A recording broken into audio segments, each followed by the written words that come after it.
this is not a sales system. Like almost like, honestly, slight tangent. This is why I'm in business, because of this sales system. Like I've sold lots of stuff over, all different stuff, different industries over many years. And I just haven't been happy with anything I found until I started training at the Coaching Institute in Melbourne. And this is their sales process that I now am in love with, for a few reasons.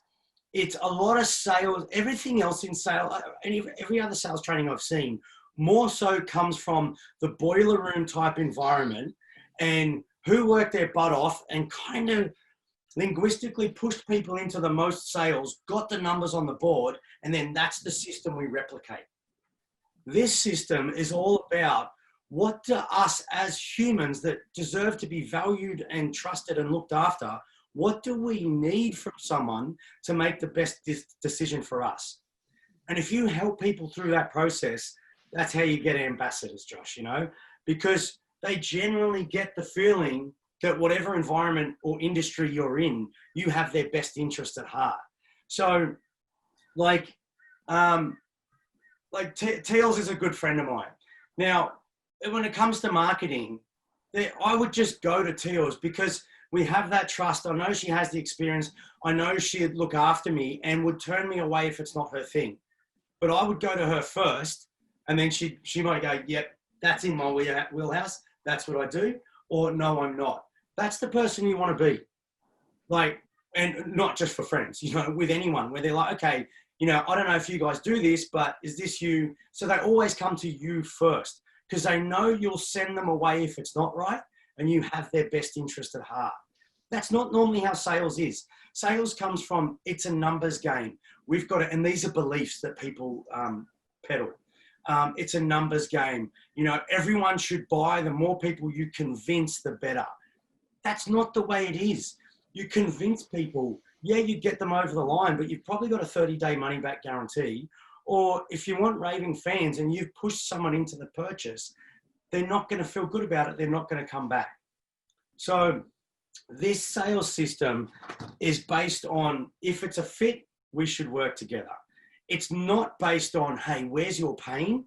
Like, you're really shit in this area. Let's drill down into that. And then here, what do you know? Here's my solution, right? It's about whatever's going on for you. We work with that and I help you with the best solution. And if that's me, awesome, let's work together. If it's not, how about you try Joe Blow down the road, right? More than likely, if we send someone on, them or one of their friends or family or something will come back to you when you're a fit.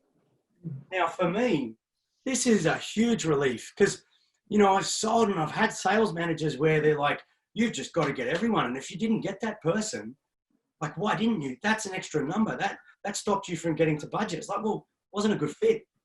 And for those of us that are one out, we run the show, what it's like to have those crappy customers that more than likely paid less than someone else and give you more grief. This is what Abrads and I were talking about in I think it was the last session. Yes, you want, and maybe early days you want all the customers you can, but then you get to a point where you want the best customers. Those that are happy to pay, see your value, and generally they're the ones that give you the least grief or no grief at all. They're the ones that you're happy to work with. And the more you work towards that, when you really love, trust, and value your clients, that's a good day. I've worked to that position in a couple of sales roles before that one of the things I love about sales is that when you get to that point, you're not really working. Like, you're just going out, hanging out with cool people and helping them out. And that's really what you want. There's 3 things that everyone is looking. As I'm going with this, put your hands up if you have any questions, all right? You're just waving or you have a question? I was just going to say, as a follow-up to that thing from last week, I actually caught up with another broker this week who specialises in another avenue of lending, which I don't want to do and I want to turn away. And so we've actually now done a deal where he sends me the clients that he doesn't want to do, which is actually my ideal clients, and I can send him clients which I don't want to do and don't know how to do, and that's his ideal client. Yeah.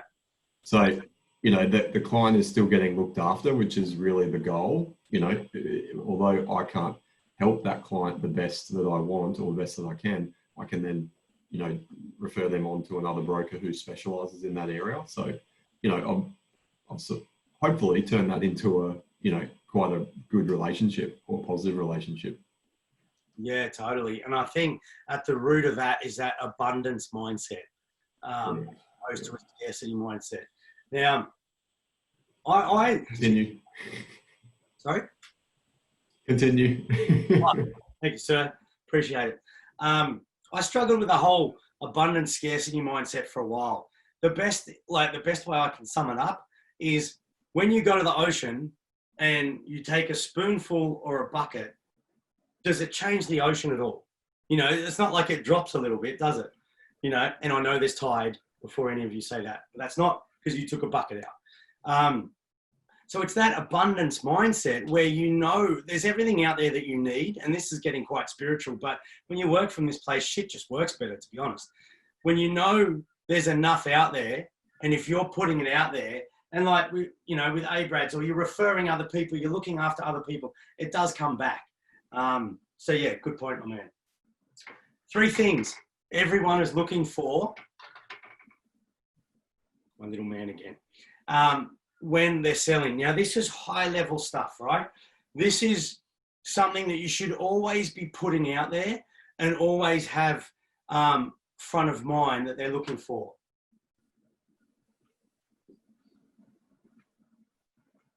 Now, this comes back to this sales process coming from a point of view of what us as humans need.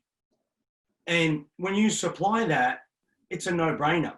That's why, like, when you go through this sales process, you don't have any problem closing because you open so well. And it's like, well, hey, if we're a fit, we work. It's not, if I can get you at the right time and say the right thing, you might just buy. Because I get hired because reps need to close better. They need to open better. They need to connect better. So we're all looking for belonging. This is in everything we do. This is innate within us. So the more that we feel like we belong to your tribe, we feel like we belong to your company, your organization, whatever it is, however, and your job is to go out and work out ways that you can help your clients feel like they belong more. Now, there's a plethora of ways, and if you come up with any, whack them on the Facebook page, because we have quite a selection of industries here. So the more you can put your unique stuff out there, the more that the others can benefit from that. Second thing we're looking for is significance. Now, these are in a specific order, and I'll explain why in a minute. We need to know that we count. We need to know that we're respected. An example for me is that when I built this house that I'm in now, and I built the one next door, so I was both at the same time. So I was sitting down with a builder to talk about 2 houses, not one, so it's effectively twice the deal that I'd normally get. And saw 3 builders. The one we went to was the one that actually, get a load of this, and you may have experience with this, Kathy. Kathy's a real estate agent, is that the builder we went with was the one who actually looked at my wife. Now, 2 out of 3 of them did not. Now, men, let's be honest. You're buying a house, and I'm pretty sure you'd all agree, she's going to make the decision. Like, I'm not going to go with a house I don't want to buy. But when you really look at masculine and feminine energy, the women look after the nest traditionally, and I'm talking feminine energy, not necessarily women, even though I said women. But, we're buying her nest, right? Maybe if we get in the car, it's more my decision. You know what I mean? But when I'm buying a house, then I'm very concerned or very interested in what my wife thinks about it. And if I'm for it and she's not, we're not going with it. Who's going to buy a house for you, with your wife if she's not happy? Who's going to go with a builder who doesn't even recognize her? Like, it's such a simple thing. Now, those other builders didn't get a look in at just under $2 million worth of building for that very little thing. That's a deal breaker. You feel me, man? Like, would anyone disagree? Or women? If someone disrespected your man, are you going to buy something off them? Hell no. So, as an obvious example, we need to know we're significant. The way you can do this is, which is also how you move someone emotionally, you listen, surprisingly, listen, ask questions and respond with relevance, and check back in with people if you're not right. So what I'm hearing is, well, what I think I'm hearing, I could be wrong, is this. Or do you mean this, or do you mean that? Like, quite often what we do in the coaching world is, if you say you're really frustrated because of X, Y, and Z, okay, what's frustration to you? Or you're really happy, or you're feeling great. Okay, what's great to you? Even though great's not a feeling. Because what's frustrating for me may not be frustrating for you. Frustrating for me is the feeling I feel before I have a breakthrough. That's cool. You know, for other people, it's the worst thing in the world. So you need to know, you can't assume what's going on for other people. When you don't assume and you ask questions, it means I actually care about what you're thinking about. That's significance. You help people feel like they're significant. And finally, contribution. Now, if you can help someone contribute, again, these are part of the 6 human needs. We need to know that we're contributing. If we feel, if you give me a chance to contribute, I'm going to go with you every day of the week. Now, the competition might give me that chance as well. But if you make it more obvious, then I'm more aware of that.